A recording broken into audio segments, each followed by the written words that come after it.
Vorath Sane had fought beside monsters for 11 cycles, and in that time he had learned exactly one truth worth keeping. Do not learn their names. Names were hooks. Names sank into the soft tissue behind his carapace where logic couldn't reach, and when the owners of those names stopped breathing, the hooks didn't come out. They rusted in place. So Vorath cataloged his allies by species, by function, by threat index. The Gren were siege meat. The Ilsari were venom and vanish. His own Kethvari were the war spine of any coalition force. Forearmed and carapace-born, and built for exactly one thing the universe kept demanding. He stood on the staging moon of Verath IV and watched the Allied forces assemble across a plain of gray dust. And he counted the ways each species could kill. It calmed him the way other beings were calmed by music. The Gren heavy troops marched in blocks of 40, each one 12 feet of bone-plated muscle that could crack a ship hull with a closed fist. Their footsteps made the dust jump. Behind them, the Ilsari infiltrators moved in clusters that seemed to fold into shadow when you weren't looking directly at them, their venom sacs pulsing faintly green under translucent skin. A single Ilsari could kill 30 hollow drones in silence before the hive even registered the loss. Then there were the Salthari. General Andara stood at the command platform like a mountain that had learned to think. Silicon-based, ancient, enormous. Andara had commanded coalition campaigns before Vorath's species had learned to sharpen metal. When Andara spoke, the sound came from everywhere at once, deep enough to feel in the joints. Vorath respected all of them, respected what they were made of. What evolution had spent millions of years sharpening into edges. And then he saw the humans, 6 of them. They came off a transport shuttle that looked like it had been repaired with tape and stubbornness, carrying packs that seemed too heavy for their frames. No exoskeletons, no armor plating, beyond a thin layer of something they called Kevlar that wouldn't stop a Kethvari training blade. No claws, no venom. Their teeth were flat and blunt, useful for chewing plants and not much else. Their skin bruised if you looked at it wrong. Vorath watched them cross the staging ground and thought, these are not soldiers. These are someone's lost luggage. The one in front was lean and moved with an economy that Vorath might have mistaken for training if the body doing the moving hadn't looked so fundamentally breakable. Staff Sergeant Cole Marsh, the briefing file said. Vorath did not intend to remember that name. Behind him, a woman with dark hair tied back in a knot was talking. She had not stopped talking since she stepped off the shuttle. She talked to the man beside her, she talked to the supply crates, and she appeared to be narrating the dust.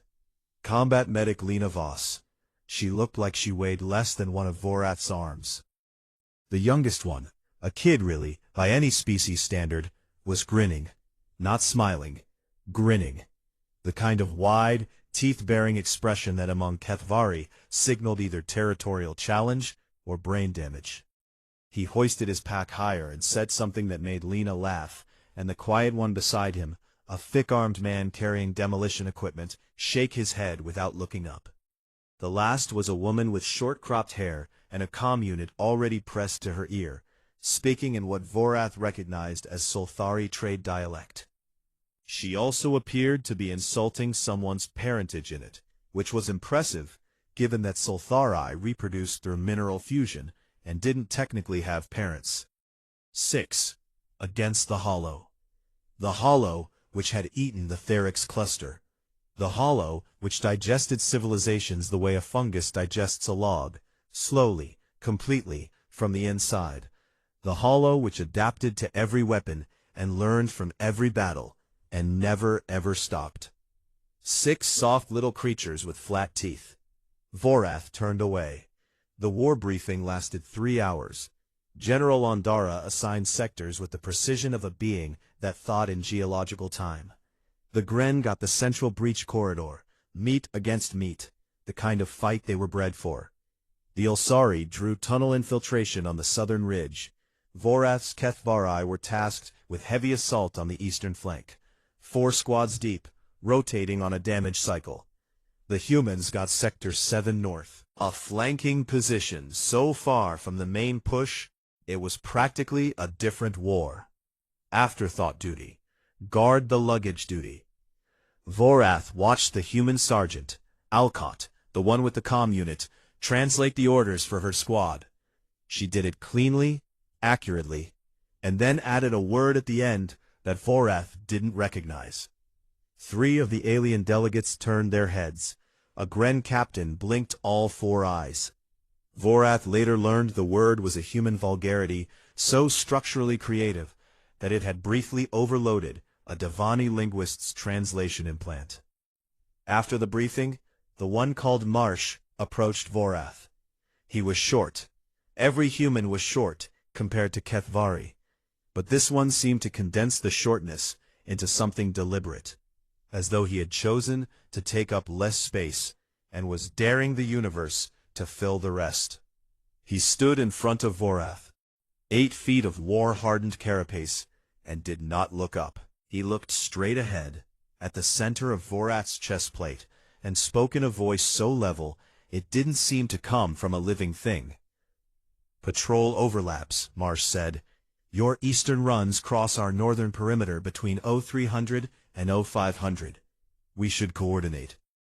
Vorath looked down at the creature requesting a meeting like it was an equal. "Your sector is non-critical," Vorath said. "Sure," Marsh said. The word had no inflection. It agreed and dismissed at the same time. "Coordinate anyway?"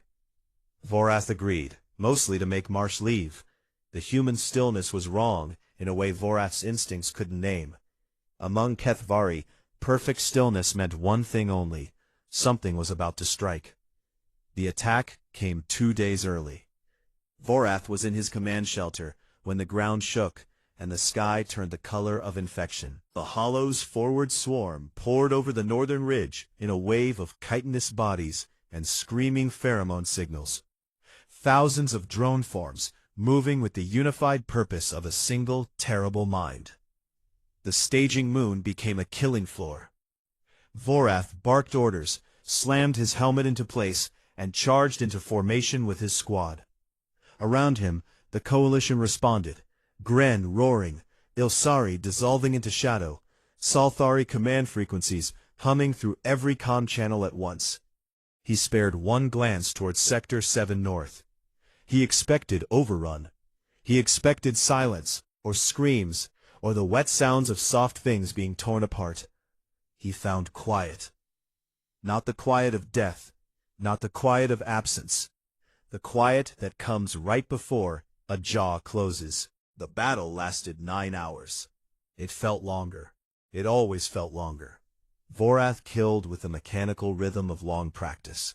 Upper arms driving the warpike through chitin, lower arms catching and deflecting, legs braced against the gray dust that was now gray mud.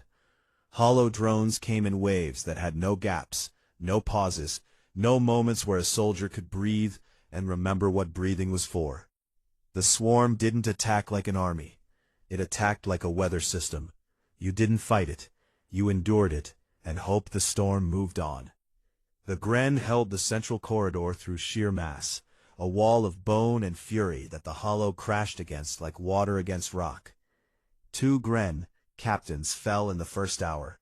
One dragged under by a mass of drones, the other struck by a spear form that punched through her chest plate with the sound of a tree splitting. The Gren didn't mourn. They stepped over their dead and closed the gap. The Ilsari vanished into tunnel systems the Hollow had carved beneath the staging ground, doing their silent work in the dark, their venom dissolving drone nerve clusters before the hive could reroute.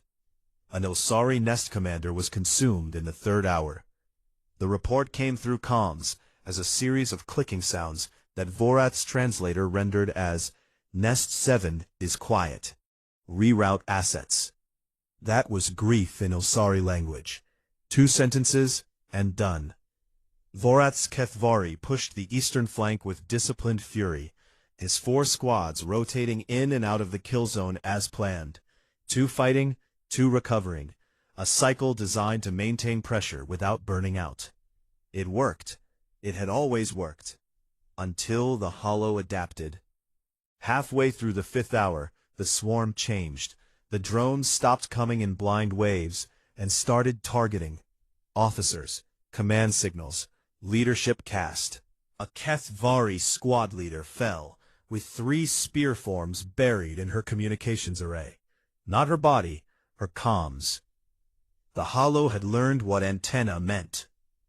Vorath felt cold settle into his second heart. The Hollow was not supposed to adapt this fast. Swarm forms learned over campaigns, not hours. Something in this hive was different. Something was watching and thinking in a way that Hollow swarms were not supposed to think. His second-in-command, a Kethvari veteran of 6 cycles, took a spear form through the neck joint while covering the squad's fallback to secondary positions. Vorath saw it happen from 30 feet away. The veteran looked at Vorath for exactly 1 second, one long, clear second that said everything a dying Kethvari would never say aloud. And then he was gone. Vorath sealed it, pushed it behind the carapace where the hooks couldn't reach. Not now. Not ever. Comms from Sector 7 North had gone dead 2 hours ago. He didn't care. That was the story he told himself as his squads dug into the secondary line, and he told it with the practiced ease of someone who had been not caring as a professional skill for 11 cycles. 6 soft creatures, no armor, flat teeth. He had known what would happen. He had specifically not learned their names for this exact reason, and the fact that he could still recall the word marsh meant nothing. The name would go quiet like all the others, and the hook would rust, and Vorath would keep killing, because that was the one thing the universe hadn't stopped asking him to do. The coalition held through the 9th hour, and the Hollow pulled back, not defeated, not even diminished, but reconsidering. Regrouping the way a predator regroups when the prey is harder than expected. The staging moon went silent, except for the sounds of the wounded and the low hum of Salthari command frequencies doing damage assessment. Vorath's remaining squads reformed at the rally point. 40% casualties, acceptable by Kethvari standards, which told you everything you needed to know about Kethvari standards. He was reviewing the perimeter reports when movement in the northern sector caught his eye. The human camp was wrecked, structures flattened, barricades torn apart and scattered like something had chewed through them. Scorch marks covered the ground in overlapping arcs that suggested either a coordinated defense or a very enthusiastic fire. The supply shuttle they had arrived in was missing its entire left side. The dust in their sector was darker than everywhere else, soaked through with hollow ichor, the black-green fluid that drones leaked when they died. There was a lot of ichor. 6 figures walked out of the wreckage. Vorath counted them twice. 6. All 6. Cole Marsh came first, moving with the same flat economy of motion as before. Except now, his arms from the elbows down were coated in hollow ichor so thick it looked like he was wearing gloves made from the dead. His face had the expression of a man filling out paperwork, not calm exactly, but operating on a frequency where panic had been noted, reviewed, and filed under later. Lena Voss walked behind him, limping. She was stitching a wound on her own thigh as she walked, pulling the needle through with one hand, while the other held a blood-soaked pad against her ribs. She was talking. She appeared to be giving the unconscious heir a detailed review of the Hollow's anatomical weak points. Danny Pruitt had a piece of hollow chitin the size of a dinner plate tied to his pack with cargo wire. He was grinning. Vorath stared at the trophy, then at the grin, then at the sector behind them where the ichor-soaked ground told a story that the 6 walking bodies shouldn't have been alive to contradict. "What happened in your sector?" Vorath asked. Meg Alcott answered without stopping. "They came through the North Ridge, 40, 50 drone forms, plus a couple of the big spear ones. Your defensive position was gone in the first 10 minutes. Vorath waited for the rest, the retreat, the distress call, the part where they ran. Alcott looked at him the way a teacher looks at a student who has missed the point. "We pushed," she said. Vorath pulled their sector's combat data that evening. He read it in his shelter, alone, with the lights low and his carapace still flecked with gore he hadn't bothered to clean. The humans had not held their line. Holding implied staying in place, absorbing impact, enduring. The Gren held. The Kethvari held. The humans had attacked. When their forward barricade fell, they had gone over the debris and into the swarm on foot. Chemical propellant weapons, primitive, loud, the kind of technology most coalition species had abandoned generations ago because it was inefficient and inelegant. The humans hadn't gotten that message. They fired those crude, noisy weapons into the swarm at close range.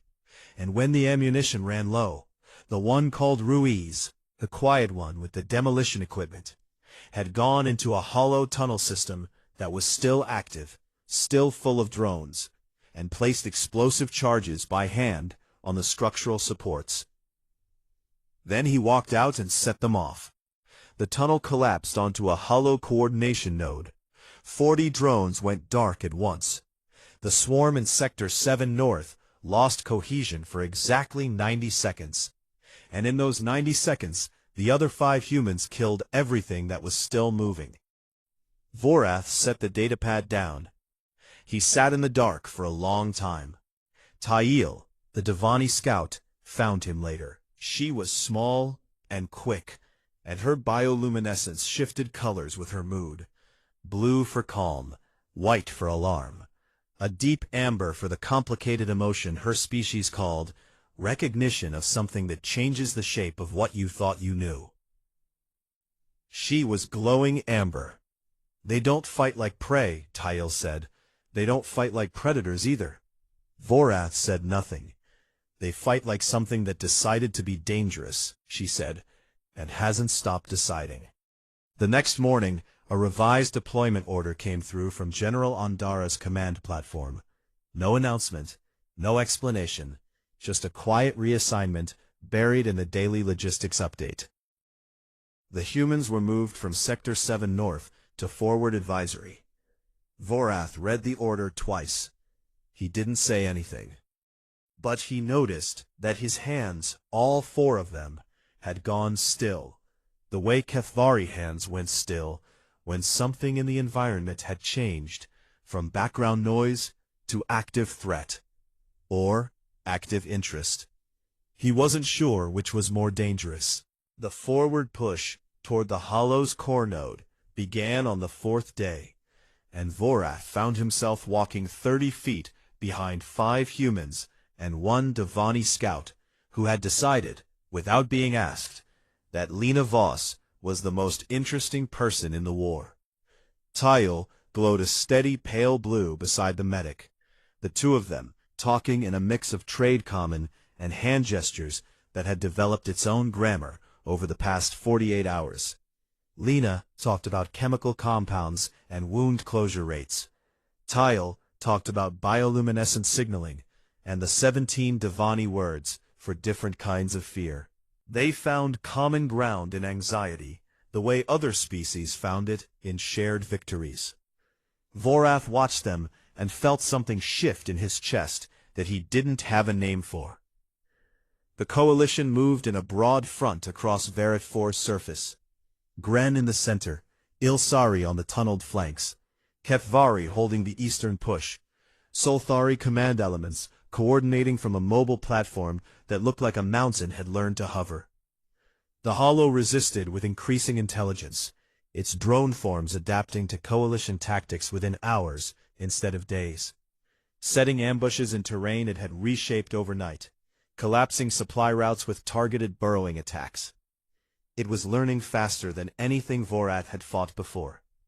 And it was during the tactical planning session on the 6th day that Vorath began to understand what actually frightened him about humans.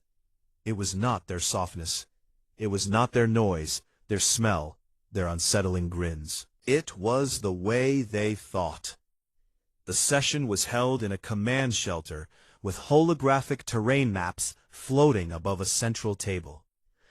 Representatives from every coalition species crowded the space. Gren commanders who had to duck to fit through the door. Ilsari officers who kept to the shadows by instinct. Kethvari squad leaders standing in rigid formation. General Ondara attended as a projected presence, too large to fit inside any structure built for mortal-sized beings. The core node was buried beneath a ridge of fused biomass on the planet's northern hemisphere. Direct assault was the Gren proposal. Tunnel infiltration was the Ilsari proposal. Sustained bombardment was General Ondara's preference. Slow, safe, geological. Cole Marsh stood at the edge of the briefing, arms crossed, watching the holographic terrain rotate. He hadn't spoken in 20 minutes. The other species had stopped noticing him the way you stop noticing furniture. Then he spoke. "Small team goes in through the western approach," he said. His voice hadn't changed. Same flat, level tone, like he was reading ingredients off a can. "Draws the swarm's active defense, pulls the hollow's attention west. Main force hits the east flank, while the hive is focused on the wrong side." A Gren commander turned all four eyes toward the human. "The draw team dies." "Some of them," Marsh said. The room went still. "Direct assault on the core node costs you 600 soldiers on conservative estimates," Marsh continued. "The draw team loses 3, maybe 4. The rest of the coalition takes the node while the hollow is looking at us." He paused. "That's the math." Vorath stared at the human, not at the plan. The plan was sound, reckless by Kethvari standards, suicidal by Gren standards, but tactically sound. What Vorath stared at was the face of the man delivering it. There was no bravado in it, no death-wish romanticism. Marsh had priced his own people's lives the way a merchant prices inventory, coldly, accurately, and with full awareness of the cost. "You would lead this team," Vorath said. It was not a question. "Yes, and your soldiers would follow." Marsh looked at Vorath for the first time. His eyes were the color of creek water in winter. Gray-green, clear, and absolutely empty of anything Vorath could read. "They'll volunteer before I finish asking." Vorath believed him. That was the worst part. The session broke for 2 hours, while Ondara considered the proposal. And Vorath spent those 2 hours watching the humans do things that made less sense than the briefing. Lena Voss treated a wounded Kethvari warrior in the medical tent. The warrior was 4 times her size. His carapace cracked along the dorsal ridge, leaking fluid that was mildly toxic to most carbon-based species. Lena's hands were bare. She had run out of protective gloves 6 hours ago and hadn't mentioned it. She worked with instruments designed for human anatomy on a body built nothing like her own, adapting techniques in real time, improvising closures with adhesive compounds she mixed from field supplies that were never intended for alien biology. She talked the entire time. "Okay, big guy, this part's going to sting, and I know sting doesn't translate great into Kethvari, but think of it like, you know when you get dust in your joint plates? Like that, but deeper. I'm sealing the membrane under the crack. See, because if I leave it open, you're going to leak out everything important, and I've already lost 1 patient to dehydration this week, and my pride can't take another hit like that." The Kethvari warrior survived. Vorath watched Lena walk out of the tent afterward. She made it 15 steps before her hands started shaking. They shook for 10 minutes. She held them in front of her and watched them tremble with an expression of tired familiarity, like greeting an old dog she didn't particularly like, but had learned to live with. She never stopped walking. The hands shook, and she walked, and then the shaking stopped, and she went to the next patient. In the staging area behind the command shelter, Danny Pruitt had found a young Gren warrior. The Gren was 17 feet tall if he straightened up, which he didn't, because he was crouched on his massive haunches trying to learn a human hand-clapping game. Danny's hands were the size of a Gren's single knuckle. The Gren kept missing. His palms were wider than Danny's entire torso, and every time their hands failed to connect, Danny laughed so hard he had to sit down, and the Gren made a low rumbling sound that might have been confusion, or might have been the Gren version of the same thing. They tried again, missed again, laughed again.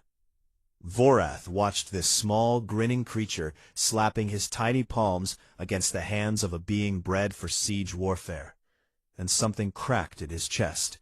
Not broke, cracked, the way ice cracks when the temperature shifts. Not a collapse, but a signal that the structure underneath was changing. Meg Alcott was in the signals tent, where she had been for the past 3 days. She had intercepted a hollow communication frequency, a low-band pheromone pulse that the Coalition's standard equipment had dismissed as background noise. Alcott had not dismissed it. She had been listening to it, recording it, cross-referencing the pulse patterns with known hollow behavioral data, building a predictive model of swarm movement on a handheld computing device that, according to the Salthari tech officers, shouldn't have had the processing power to run the software she was running on it. When a Kethvari signals officer asked how she was doing it, Alcott looked up with eyes that had red lines where white should have been, and said, "I don't sleep much." She said it the way someone else might say they were left-handed, a fact about themselves that had stopped being interesting a long time ago. The draw team mission was approved at dusk. Cole Marsh briefed his people in the human camp. No ceremony, no speeches, just the plan laid out in that flat voice, while the sun sank behind a ridge of hollow biomass that pulsed faintly in the dying light. Hector Ruiz nodded once and started checking his charges. Lena Voss said, "Somebody has to keep those idiots breathing," and began packing her medkit. Danny Pruitt grinned. Meg Alcott would stay on comms, their voice in the dark, the thread connecting them to the Coalition and to each other. Vorath was not assigned to the draw team. He had no reason to be there. His Kethvari squads would lead the eastern assault once the Hollow's attention shifted. He found Marsh at the edge of camp an hour before departure. "I'm coming with you," Vorath said. Marsh looked at him, that same flat, unreadable gaze. Why? Vorath thought about all the names he'd refused to learn, all the hooks he'd avoided. 11 cycles of keeping himself clean and empty, so the war couldn't reach the soft parts behind his carapace. He looked at these 5 small, breakable creatures who were about to walk into the mouth of something that ate civilizations, and he realized that the hooks were already in. "You do not waste names in the dark," Vorath said. "I would learn yours before they go quiet." Marsh watched him for a long moment. Then he nodded. "Welcome to the draw team, big guy." The Hollow's outer perimeter was alive. Not alive in the way a forest is alive, with roots and patience and the slow work of growing. Alive in the way a stomach is alive, wet, warm, purposeful, and very much aware of what had entered it. The walls breathed. That was the first thing Vorath noticed as the 7 of them moved through a corridor of fused biomass that had once been rock and soil and was now something else entirely. The walls expanded and contracted in a rhythm that didn't match any heartbeat Vorath knew, a slow pulse that made the air pressure shift just enough to feel in the inner ear. The floor beneath their feet was soft and gave slightly with each step, like walking on something that was trying to decide whether to swallow them. Vorath led the way. His forearms held 2 warpikes and 2 shield bracers, and his carapace scraped the ceiling when the corridor narrowed. Behind him, Cole Marsh moved in silence, his weapon up, his breathing so controlled it sounded mechanical. Lena Voss walked with her medkit on one hip and a sidearm on the other, and for the first time since Vorath had met her, she was not talking. Her jaw was set in a way that pushed her lower teeth forward, and her eyes moved in patterns. Door, ceiling, floor, team, door, that Vorath recognized as combat scanning. Danny Pruitt covered the rear with Hector Ruiz. Tael moved between them like light between shadows. Her bioluminescence dimmed to almost nothing, a faint amber glow that pulsed when her anxiety spiked. It spiked often. "It knows we're here," Marsh said. Not a question. Vorath's antennae confirmed it. The hollow's pheromone signals were thick in the air, a chemical language that said, "Found, found, found," in overlapping waves. Drones were being redirected toward their corridor. He could feel the vibrations through the floor. "It is hurting us," Vorath said. "Good," Marsh said. Vorath turned one eye toward the human. "If it's hurting us," Marsh said, "it's not watching the east flank. That's where Ondara hits." The logic was correct. The tone was what disturbed Vorath. Marsh said it the way a person says, "That's where I parked the car." Factual, disposable, not worth emotional investment. The 7 of them were bait, and the bait was speaking about itself in the third person. They moved deeper. Hector Ruiz set charges at structural nodes as they went. Silent, efficient, his thick hands working with a precision that contradicted their size. Each charge was placed at a junction point in the hollow's biomass architecture, where the organic walls met and formed load-bearing connections. If the charges fired in sequence, the entire outer structure would fold inward. If the timing was wrong by more than 4 seconds, the charges would fold inward on the team instead. Vorath watched Hector work. The man's hands were steady. His breathing was not.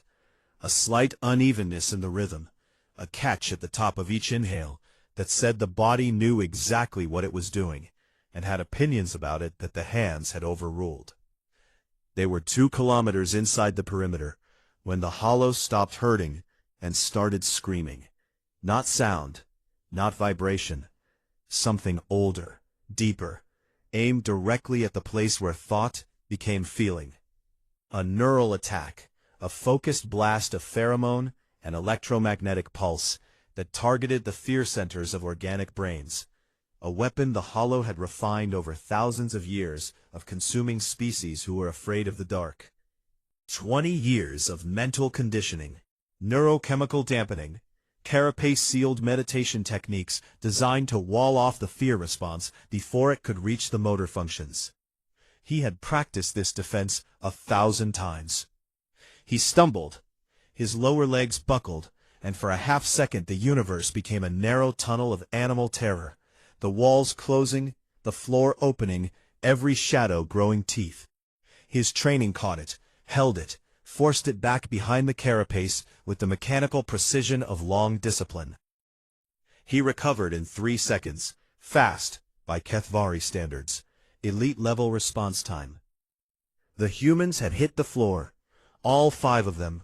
Danny went to one knee, his grin gone for the first time, his face white, his hands flat on the pulsing ground. Lena made a sound, half laugh, half sob, and bent forward at the waist with her hands on her knees. Marsh closed his eyes. Tael curled into a ball, her bioluminescence flaring white-hot with pure panic. Vorath braced himself. This was the moment he had expected since he first saw them walk off that damaged shuttle. The soft ones break. The soft ones always break. And in the hollow's perimeter, breaking meant dying, because the drones were already coming. He could hear them chittering in the corridor behind, drawn by the scream, by the blood smell of fear. 2 seconds passed. Lena straightened. She wiped her mouth with the back of her hand, scooped Tael off the ground, and tucked the scout against her chest in one arm. Her other hand held her sidearm. Her face looked like she'd just been... It was different now. Not the easy, boyish thing from the staging moon, but something thinner, sharper, worn like armor rather than amusement. Hector blinked, and his hands started moving again, reaching for the next charge like nothing had happened. Marsh opened his eyes. He checked his team. One glance at each, counting limbs and breathing, and turned back to the corridor ahead. 4 seconds. All 5 of them. Functional. Moving. Vorath had seen Bren warriors, 12-foot beings bred and trained for war since birth, freeze under the Hollow's neural scream for 30 seconds or more. Some never recovered at all, locked in a loop of primal terror until the drones found them. The humans had shaken it off like walking through rain. How? Vorath asked. He didn't mean to ask. The word left him before the decision to speak it had finished forming. Marsh didn't look back. We live with that feeling. You just gave it a new name. Vorath heard the words. He understood the words.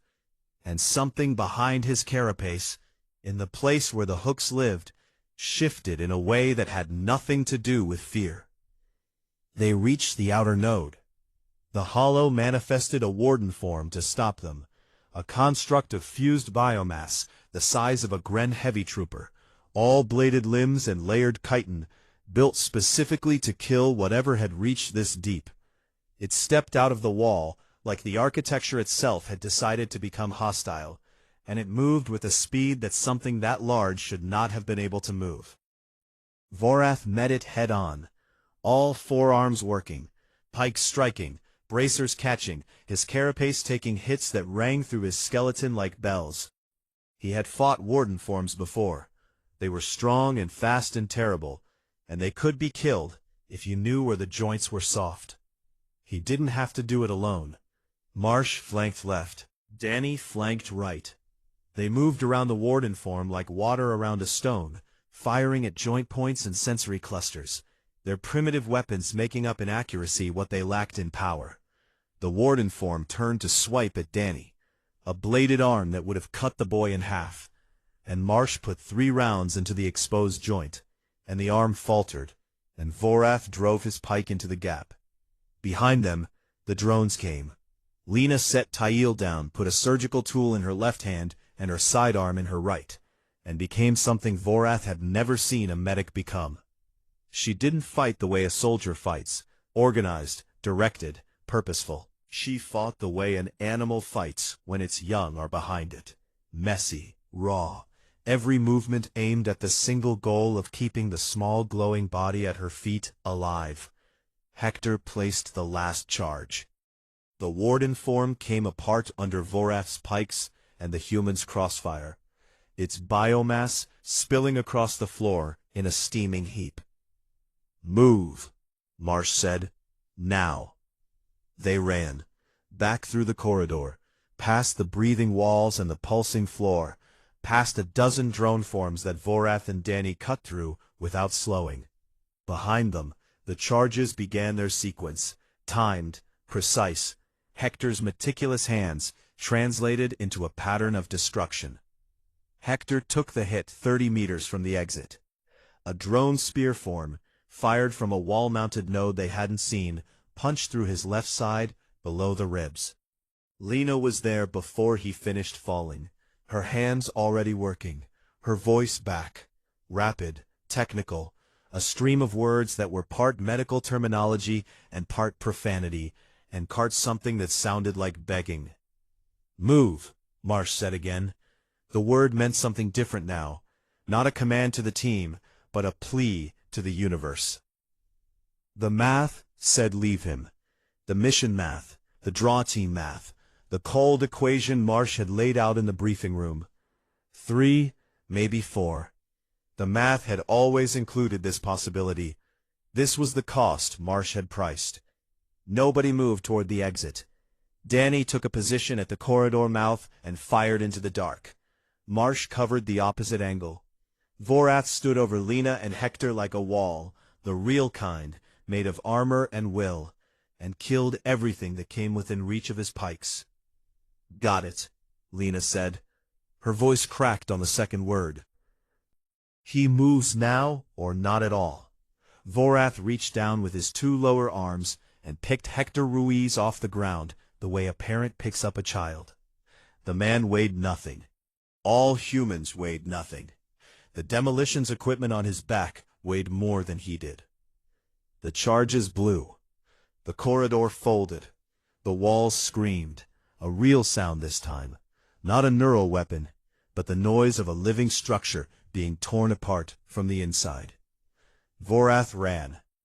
He carried the human 300 meters through collapsing architecture, through dust and debris, and the shrieking death of a hollow node that had stood for centuries, and the entire time he felt the small body in his arms breathing, shallow, uneven, but breathing.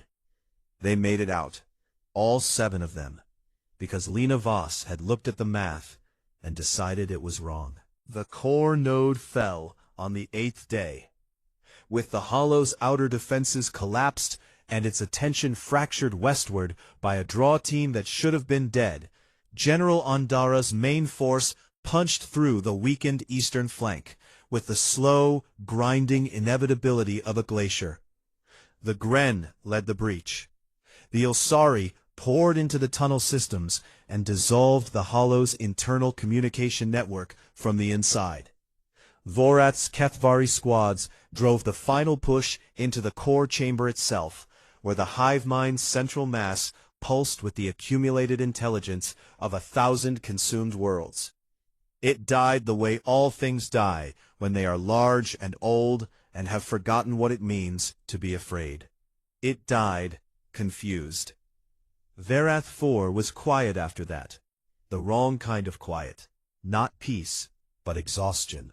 The ground was scorched and scarred and soaked with fluids from a dozen species, and the sky had a haze to it that wouldn't clear for months, a thin veil of particulate that was partly dust and partly the remains of things that had been alive 8 days ago. The coalition held a muster on the staging plane where it had all started. Species that had arrived in organized formations now stood in ragged clusters, the gaps in their ranks speaking louder than any casualty report. The Gren had lost 1/3 of their force, the Ilsari had lost 2 full nests, the Kethvari had lost 44% across all squads, and Vorath felt each absence as a cold spot on the map of his awareness, places where signals should have been and weren't. The humans had lost no one. Vorath sat in his shelter that evening and tried to write his battle report. The document was a standard coalition form: species assessment, tactical contribution, combat rating, recommended future deployment. He had filled out hundreds of these. Species reduced to data. Contributions measured in kill counts and territory held. Recommendations expressed in the efficient, clinical language the coalition used to talk about death without actually saying the word. He reached the section on the human contingent and stopped writing. The cursor blinked on an empty field. Species assessment. What were they? How did he categorize what he had seen? He put the report aside. Instead, he walked to the human camp. It was smaller than any other species staging area. 6 people didn't need much space, and in the low evening light it looked almost accidental, like something that had grown rather than been built. Salvaged crates served as chairs. A piece of hull plating from their damaged shuttle had been propped against 2 supply containers to make a lean-to. Someone had strung a small chemical light from a cargo strap, and it swung in the faint breeze, casting a warm circle of yellow that felt like a word in a language Vorath didn't speak. Danny Pruitt was sitting cross-legged on a crate, teaching the young Gren warrior a card game. The cards were small and battered, and had been printed on what appeared to be recycled ration packaging. The Gren held his cards in one massive fist. His entire hand was larger than the playing surface, and he kept dropping them, and each time he did, Danny laughed and helped him pick them up and arrange them again, with the careful patience of someone who understood that the game was not the point. The Gren rumbled something in his deep tectonic voice. Danny didn't understand the words, but he nodded anyway and dealt another hand. Meg Alcott was asleep. She sat upright against a supply crate, with her head tilted back and her mouth slightly open. One hand still resting on her comm unit, the fingers loosely curled around it, as though even unconsciousness couldn't fully release her grip on the thread that connected her to everything. Her face, in sleep, looked older than it did when she was awake. The lines around her eyes were deeper, the tension in her jaw was gone, and without it, her face looked unfamiliar, like a building with the scaffolding removed. Lena Voss was changing the dressing on Hector Ruiz's wound. He sat on a crate with his shirt off, and the bandage she peeled away was stained, but not soaked. A good sign, apparently, because Lena made a small sound of satisfaction and said, "See? Told you. I don't lose patients twice in 1 week." "You said you'd never lost a patient at all," Hector said. "I said what I needed to say to keep you awake while I was sewing your insides back together." Medical privilege. She placed fresh gauze and taped it down with hands that were steady and sure. And while she worked, she told him a story about her sister's dog. The dog had apparently eaten an entire shoe, not a flip-flop or a sandal, but a full leather boot. And instead of being sick, it had simply walked around for 3 days with a look of deep personal satisfaction. And her sister had only realized what happened when she found the laces in the backyard. The story had no point. It didn't need one. It filled the air the way the chemical light filled the darkness, not because the darkness was dangerous, but because the warmth was necessary. Cole Marsh sat apart from the others. He was at the edge of the light's reach, on an overturned crate, with his weapon across his knees. The motions were slow, repetitive, mechanical. A cloth dragged along the barrel. A brush worked into the chamber. A click as each part was disassembled and inspected and reassembled. His face had the same expression it always had, that flat, still composure that Vorath had first read as predatory, and now understood as something entirely different. It was the face of a man holding everything at arm's length, not because he didn't feel it, because he felt all of it, and the distance was the only thing keeping the weight from crushing his ribs. Vorath sat beside him. Neither of them spoke. The chemical light swung. Danny laughed at something the Gren did with the cards. Lena's story about the dog wandered into a second chapter involving a veterinarian who apparently fainted at the X-ray. 800, Marsh said. Vorath looked at him. Coalition lost 800 on the Eastern Push. Marsh's hands kept moving on the weapon. Cloth, brush, click. I did that math. Before we went in. 800 if it worked, 1200 if it didn't. 3 to 4 on the draw team either way. His hands stopped. The math was right. His hands didn't start again for a while. Vorath said, "I know." Marsh nodded once, a small motion, and stared at the weapon in his lap, and didn't speak again. General Ondara summoned Vorath the next morning for a formal debrief. The command platform hummed with residual energy, and Ondara's projected form filled the chamber like weather, vast and ancient and patient in the way that only silicon-based life could be patient. "Your assessment of the human species," Ondara said, "for Coalition records." Vorath opened his mouth and found nothing in it. He thought of the words the form provided. Effective, resilient, tactically creative, adaptable, high morale under adverse conditions, recommended for future deployment.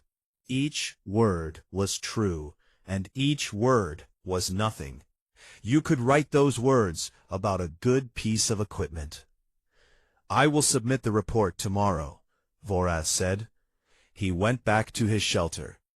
He sat with the empty form for a long time.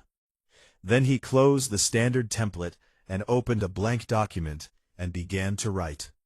He wrote about the Gren who were born to break things, whose bones were dense and whose muscles were layered, and whose entire biological purpose was to stand in front of something terrible and not move. He wrote about the Elsari, who were made to kill in silence, whose venom could dissolve neural tissue in seconds, who moved through darkness the way water moves through cracks. He wrote about his own Kesvari, four-armed, carapace-born, shaped by a world of predators into beings whose first instinct was combat and whose last thought was always tactical. Every species in the coalition had been built. Evolution had taken millions of years and spent them like currency, purchasing armor and venom and strength and speed, investing in biological war machines calibrated to survive the specific horrors of their specific worlds. The humans had not been built for this. The humans were soft, slow by coalition standards. Their skin tore easily. Their bones broke under forces that a Kefvari child could generate. They had no venom, no armor, no natural weapons beyond a set of blunt teeth and nails that couldn't scratch a hollow drone's outermost layer. By every metric the coalition used to measure a species' combat value, they should have been nothing. Cargo, liability, the soft things you step over on the way to the real fight. And they walked into a hive intelligence that consumed civilizations. They walked in knowing they could die. Not in the abstract way that all soldiers know they can die, but in the specific, calculated, mathematically precise way of a species that had measured exactly how fragile it was, and chose to go anyway. They felt the fear, not the managed, dampened, trained-away fear of the Kefvari, but the full, unfiltered terror of creatures who had no evolutionary armor against it. They felt every shade of it, the nausea, the shaking, the tunnel vision, the animal urge to run. And they had learned, across millennia of surviving things that should have killed them, to carry it, to fold without breaking, to bend under the weight, and keep walking. Vorath wrote the final line of the report. I have fought beside creatures that were engineered for war. The humans were not engineered for war. They were engineered for survival. I am beginning to understand that these are not the same thing, and that the second is far more frightening than the first. He submitted the report and walked to the shuttle bay. Danny Pruitt found him there. The kid looked tired in a way that made his face look both older and younger at the same time. The bones sharper, the eyes softer. The grin was still there, but it sat differently now, like a door that had been rehung, slightly off its original hinges. Still functional, just different. Hey, Danny said. Same time next apocalypse? Vorath did not understand the idiom. He understood the tone, the lightness laid over something heavy, the joke that was not a joke, the human habit of using humor to build a bridge across a gap that serious words couldn't cross. Danny held out his hand. It was small, 5 fingers, no claws, no armor. The skin was soft and slightly rough at the palm, the kind of surface that could be cut by a careless stone. The nails were flat and blunt, and good for absolutely nothing. Vorath took the hand. He wrapped one of his 4 massive claws around it, gently, the way you hold something that matters exactly because it can break, and he felt the warmth of it, the blood heat, the pulse, the small persistent engine of a body that had no business surviving the things it had survived. Danny grinned. Vorath gripped the hand tighter. He was learning not to let names go quiet.